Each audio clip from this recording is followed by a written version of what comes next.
नमस्कार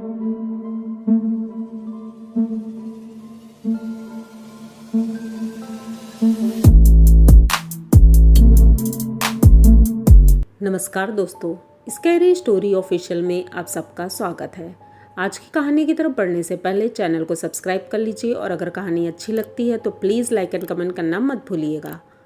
तो देर नहीं करेंगे, आज कहानी की तरफ बढ़ेंगे। आज की कहानी 3 दोस्तों की है और ये तीनों दोस्त मुकेश, सचिन और संजू, ये तीनों एक हॉस्टल की तलाश में हैं और हॉस्टल इन्हें मिल नहीं रहा है क्योंकि ये सीज़न चल रहा है, एडमिशन हो रहे हैं बच्चों के, तो हॉस्टल ज़्यादातर फुल हो चुके हैं और इन तीनों को हॉस्टल नहीं मिल रहा है। तीनों बहुत परेशान थे और घर से तो बोल करके आए थे कि यहाँ पर सब कुछ मैनेज कर लेंगे, लेकिन हो नहीं रहा था कुछ, बहुत परेशान थे। तो एक चाय की दुकान थी छोटी सी, तो वहाँ पर ये तीनों बैठ करके चाय पी रहे थे। चाय पीते पीते ये लोग बातें ही कर रहे थे कि वो चाय वाला बोलता है, क्यों भैया क्या बात है, आप लोग परेशान दिख रहे हो? तो ये बोलते हैं, हाँ भाई हॉस्टल ढूंढ रहे थे लेकिन यहाँ पर तो कोई हॉस्टल खाली है ही नहीं। तो कहते हैं हॉस्टल तो खाली नहीं है लेकिन अगर आपको कोई घर चाहिए किराए पे तो वो मिल जाएगा। तो ये तीनों आपस में सोचते हैं कि चलो ठीक है, अगर किराए पे कमरा मिलेगा तो तीनों लोग मिल करके लेंगे तो बजट में भी हो जाएगा और सही रहेगा। तो बोलते हैं हाँ भैया, वो अगर है तो मुझे बता दो क्योंकि हम तीनों बहुत परेशान हैं और कहीं मिल जाता है तो ठीक ही रहेगा। तो वो कहता है आप लोग किसी चीज़ से डरते तो नहीं हो ना, स्ट्रांग हो ना? तो कहते क्यों, क्या वहाँ लड़ाई करनी है? तो कहते नहीं नहीं, बस ऐसे ही पूछ रहे थे कि भाई वहाँ आप लोग रह लोगे ना? कहते अरे जगह तो जंगल भी होगी तो हम रह लेंगे, लेकिन बस एक छत की ज़रूरत है। तो कहते तो फिर ठीक है, यहाँ से आप सीधे जाइए और अंदर गली में एक घर है और वहाँ पर एक अंकल जी हैं, थोड़ा बुज़ुर्ग हैं, उन्हीं का घर है और वो अकेले ही उस घर में रहते हैं। वो ज़्यादा पड़ोसियों से या किसी से बात नहीं करते हैं और शायद उनको सुनाई भी कम देता है। तो आप लोग जाओ और उनसे बात कर लो। तो सचिन बोलता है जब उनको सुनाई नहीं देता है तो हम बात क्या करेंगे? तो वो बोलते अरे भाई इतना तो सुनाई देता है, उनके कान के पास जाके तुम बात करोगे तो उन्हें सुनाई देगा। तो संजू हंसने लगता है, कहता है चलो ठीक है, अच्छा हम लोग जाके बात करते हैं। अब ये तीनों निकल जाते हैं यहाँ से।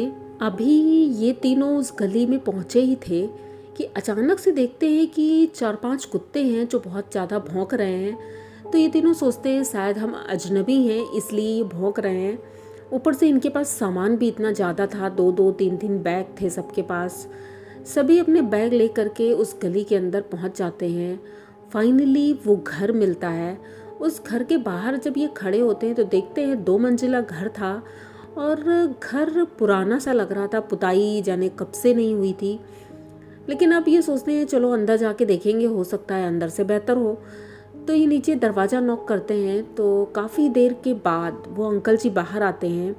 इनको वैसे भी पता था उन्हें सुनाई नहीं देता है तो इसीलिए वेट किया और जब अंकल जी आए तो उनसे मुकेश ने बात की कि हमें अंकल जी एक कमरा चाहिए और हमें कोई मतलब कोई प्रॉब्लम नहीं है, हम आपको कोई प्रॉब्लम देंगे भी नहीं, आराम से बस हम रहेंगे और पढ़ाई करेंगे अपनी। तो वो कहते हैं ठीक है बेटा, अगर तुम्हें चाहिए तो ले लो, लेकिन यहाँ पर लेट नाइट मत आना, कहीं बाहर मत जाना ज़्यादा। मतलब ये सोचिए कि 10 बजे के बाद आप बाहर नहीं रह सकते हो, मैं गेट बंद कर लूँगा। तो वो कहते हैं अरे अंकल आप हमारी तरफ से बेफिक्र रहिए, इतनी लेट नाइट हम बाहर नहीं जाते हैं। तो कहते ठीक है फिर। और उन्होंने ये भी ख़ास तौर पे बोला कि यहाँ पर कोई भी नॉनवेज नहीं बनाएगा और ना ही लेकर आएगा। अब ये तीनों तो आपस में एक दूसरे का मुंह देखने लगे कि भाई नॉनवेज तो हमारा फेवरेट है और नॉनवेज नहीं खा सकते हैं तो ये तो बहुत मुश्किल है, लेकिन अब अंकल जी को कौन सा पता चलेगा, यही सोच करके तीनों हाँ हाँ बोल देते हैं और अपना सामान लेकर के रूम की तरफ चल देते हैं। अंकल जी चाबी निकालते हैं और ऊपर रूम था वहाँ पर जाते हैं। तीनों को रूम दिखाते हैं। रूम ठीक ठाक ही था, मतलब एक ही रूम चाहिए था। इन्होंने बोला कि हमें एक ही रूम चाहिए और किचन अगर मिल जाए तो बेहतर है। तो उन्होंने बताया कि एक किचन है और कंबाइन लैट्रिन बाथरूम था, सब कुछ ठीक था, ओके। और इन लोगों ने अपना अपना सामान रखा। अंकल जी नीचे चले गए थे। अब पहली रात थी, ये लोग वैसे ही बहुत थके थे, सुबह से ढूंढ रहे थे और अब रात हो गई थी बहुत ज़्यादा, 9 बज चुका था और खाना अभी तक इन्होंने खाया नहीं था। तो ये नीचे जाते हैं, अंकल जी से बोलते हैं, अंकल जी आज तो हम खाना नहीं बना पाएंगे क्योंकि सामान हमारे पास उतना नहीं है, तो क्या हम बाहर जा सकते हैं? 9 बज चुका है, आने में पता नहीं कितनी देर लग जाए, होटल कितनी दूर है। तो अंकल बोलते हैं कि ठीक है, अच्छा खाना खाकर जल्दी से आना। अब ये तीनों निकलते हैं और होटल की तलाश करते हैं। एक होटल मिलता है, वहाँ खाना खाते हैं।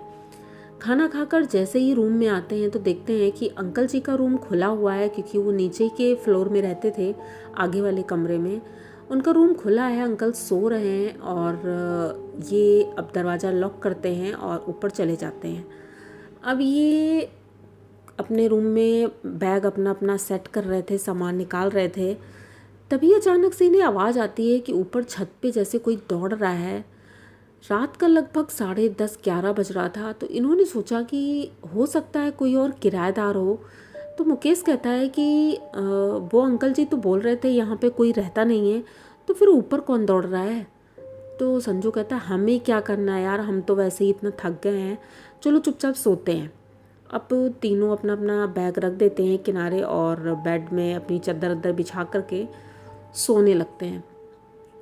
अभी तीनों को नींद आई ही थी, तभी अचानक से संजू उठकर बैठता है, क्योंकि उसे अजीब सी आवाज़ें आ रही थी, जैसे कोई सीढ़ियों से चढ़ के ऊपर आ रहा है और बार बार नीचे जा रहा है।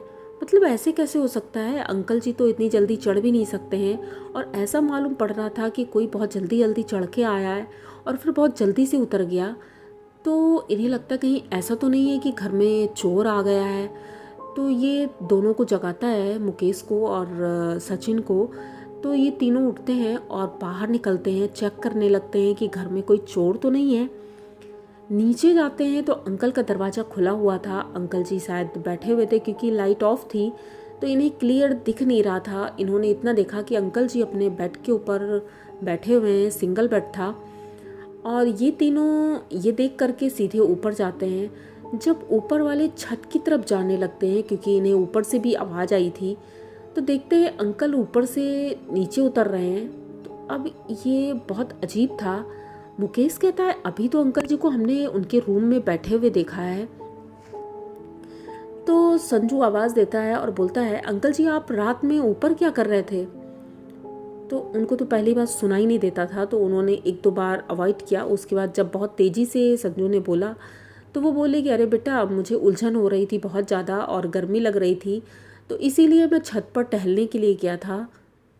तो अब ये तीनों एक दूसरे मतलब का चेहरा देखने लगे और समझ में नहीं आ रहा था, अगर अंकल जी ऊपर हैं तो फिर नीचे कौन था। अब ये तीनों दौड़ते हुए अंकल जी के पहुंचने से पहले ये नीचे पहुंचते हैं और अंकल जी के रूम के अंदर जाते हैं। जैसे ही अंकल के रूम के अंदर जाते हैं, पूरा रूम चेक करते हैं, उस रूम में कोई नहीं था। अगर कोई नहीं था तो उस वक्त बेड के ऊपर कौन था, यही सोच करके तीनों डर जाते हैं और अपने रूम की तरफ बढ़ जाते हैं। बोलते हैं कि अब हम कहीं नहीं जाएंगे चेक करने के लिए, क्योंकि रात बहुत ज़्यादा हो गई है। तो अंकल जी भी अपने रूम में चले जाते हैं और ये लोग अपने रूम में आते हैं। सोने की तैयारी कर रहे थे कि अचानक से इन्हें खिड़की पर कोई दस्तक देता है, ये सुनाई देता है। लेकिन इतना अजीब था कि खिड़की दूसरी मंजिल पर थी, तो वहाँ पर कोई इतने ऊंचे चढ़ के कोई खिड़की कौन खटकाएगा। तो ये खिड़की खोल के मुकेश देखता है तो बाहर एक लड़की दिखाई पड़ती है। खिड़की के बाहर एक मैदान था जहाँ पार्क जैसा था, तो वहाँ पर वो लड़की टहल रही थी और इनकी खिड़की की तरफ अजीब तरह से देख रही थी। मुकेश ये देख करके थोड़ा सोच में पड़ जाता है कि इतनी रात को यहाँ पर लोग क्या ऐसे ही टहलते रहते हैं? अबे अंकल जी टहल के आए हैं, अब वो लड़की टहल रही है, मतलब क्या है, कुछ समझ में नहीं आता है। तो ये भी खिड़की बंद कर देता है और चुपचाप लेट जाता है। अब रात का लगभग वही 2 बज चुका था। अब तीनों को नींद तो नहीं आ रही थी, क्योंकि इतना सब कुछ हो गया था। तीनों चुपचाप बैठे हुए थे, किसी से बात नहीं कर रहे थे। अब ये लोग सोचते हैं कि चलो या तो फिर पढ़ाई कर लिया जाए। तो मुकेश उठता है, अपनी टेबल पर बैठ जाता है और पढ़ाई करने लगता है। संजू और सचिन ये दोनों अभी लेटे हैं और तीनों एक दूसरे का फेस देख रहे हैं। पढ़ने में तो मुकेश का भी मन नहीं लग रहा था, लेकिन किसी तरह वो सोच रहा था कि सुबह हो जाए जल्दी से, क्योंकि रात में नींद भी नहीं आ रही है और समय कट नहीं रहा है।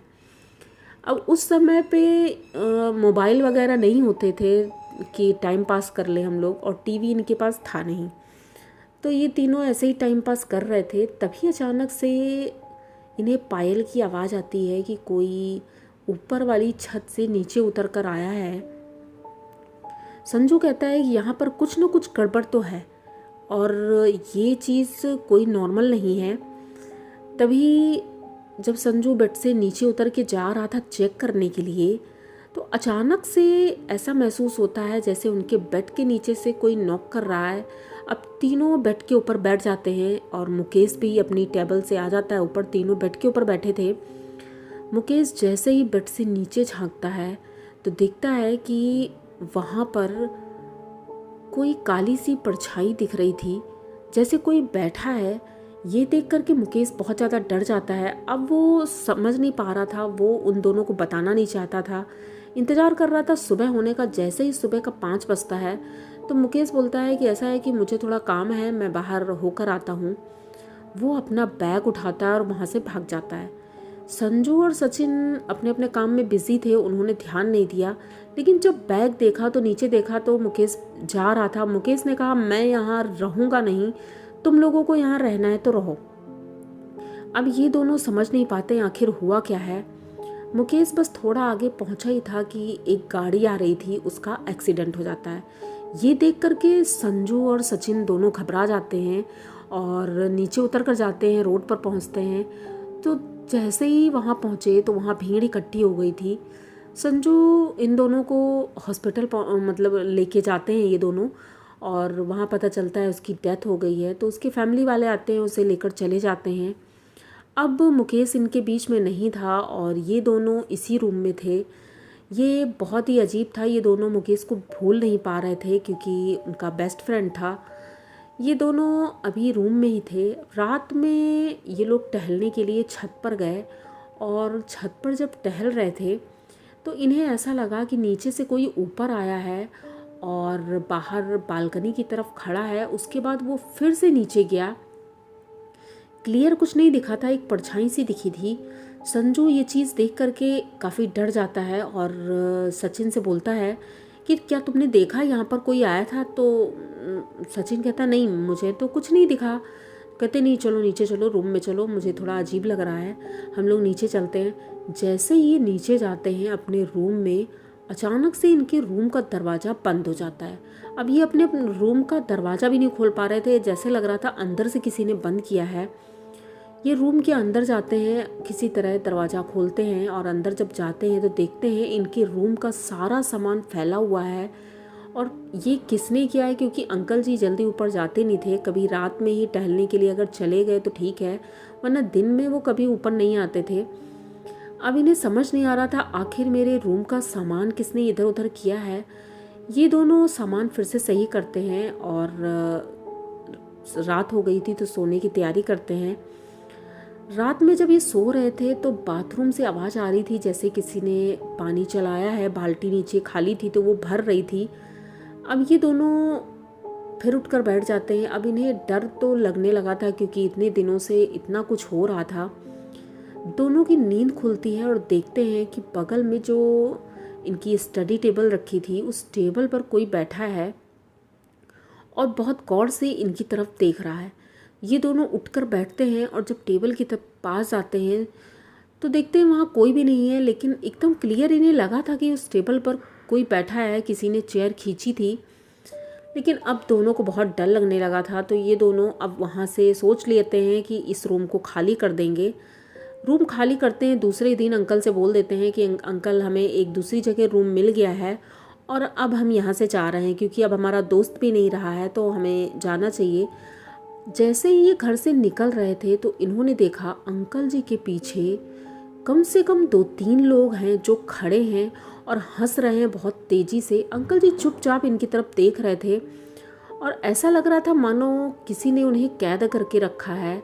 लेकिन अब ये दोनों वहाँ रुकना नहीं चाहते थे और वो आदमी जो थे पीछे और औरतें थीं वो हंस रहे थे बहुत बुरी तरह से। ये देख करके ये दोनों बहुत ज़्यादा डर जाते हैं और वहाँ से तुरंत भागते हैं।